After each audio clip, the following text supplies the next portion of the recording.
নিয়ে চলে এসেছি নতুন একটা ব্লগ। আর এটা হচ্ছে ইলিশ মাছ রান্নার ব্লগ। বানিয়েছিলাম ইলিশ মাছের পানি খোলা। এটা বাংলাদেশের অত্যন্ত জনপ্রিয় একটা রান্না।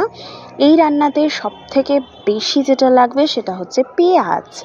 পেঁয়াজ শুনেই অনেকে নাক সিটকোবে, কিন্তু বিশ্বাস করো এত টেস্টি হয় যে পেঁয়াজ আছে এটা বুঝতেই পারবে না।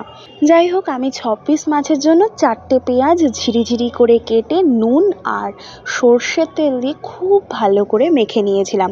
মাখার পর পেঁয়াজটা কিন্তু একদম নরম হয়ে গিয়ে রঙটা চেঞ্জ করে ফেলবে। পেঁয়াজ মাখার সাথে আমি বেশ কয়েকটা কাঁচা লঙ্কাও কুচি দিয়ে দিয়েছিলাম। তারপর মাছটা আমি হলুদ ছাড়া নুন আর অল্প সর্ষের তেল দিয়ে ম্যারিনেট করে রেখেছিলাম। এবার কড়াই গরম করে ওই পেঁয়াজের মিশ্রণটা দিয়ে ওপর থেকে মাছগুলো দিয়ে একটু মিক্স করে নিয়ে 2 কাপ মতো জল দিয়েছি। কফি মাগের যে কাপের পরিমাণটা হয় সেই কাপের আমি জল দিয়েছি 2 কাপ। বেশ অনেকটা জল দিতে হয়, তার কারণ হচ্ছে এটার নামই পানি খোলা।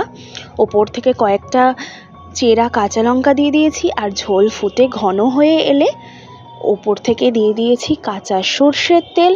তারপর গ্যাস অফ করে দিয়েছি। ভীষণ সহজ আর রান্নাটা হয়েছিল দুর্দান্ত।